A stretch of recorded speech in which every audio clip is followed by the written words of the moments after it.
Thank you, sir. As we all know that every mass in the universe has its own gravitational field.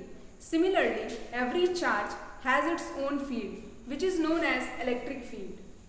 Let us discuss about the importance of electric field and what is electric field. First of all, electric field is very important when we deal with electrostatics as well as time-dependent magnetic phenomena. It provides us an elegant way to characterize the electrical environment of a charge or a system of charges. First of all, let us discuss about what is electric field.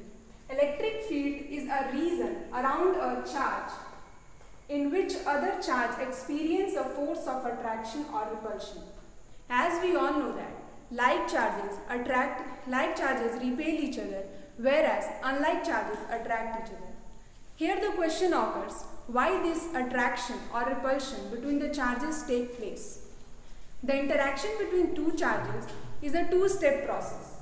First of all, a charge creates an electric field around itself, then it exerts a force on the other charge. The electric field is a vector quantity, hence it has both magnitude and direction. The magnitude of electric field can be described by a term known as electric field intensity. Electric field intensity at any point can be described as a force experienced by the point charge when it is placed at that point. First of all, let us see that if we consider a positive charge, it is known as a source charge because it produces an electric field around itself. And the charge which experiences the force is known as a positive test charge. We all know that if we place a charge, if we take a charge plus Q and a positive test charge plus Q naught, then due to this plus Q, a force will act on this test charge. And this force will be equal to 1 by 4 pi epsilon naught Q naught by R square, as we have read it in the Coulomb's law. Now, what will be the electric field? Then the electric field is defined as the force experienced by a positive unit charge when it is placed in the electric field. So, E is equal to force by Q naught. It is a vector quantity, hence we will use the vector sign. So here we have calculated the value of force by the help of the Coulomb's law. So we will substitute the value of force here, 1 by 4 pi epsilon naught Q naught by R square by Q naught. This Q naught will cancel each other. Then the electric field will be equal to 1 by 4 pi epsilon naught Q by R square.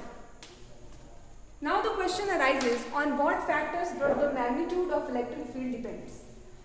The electric field mainly depends upon the magnitude of the source charge and not on the magnitude of the positive test charge.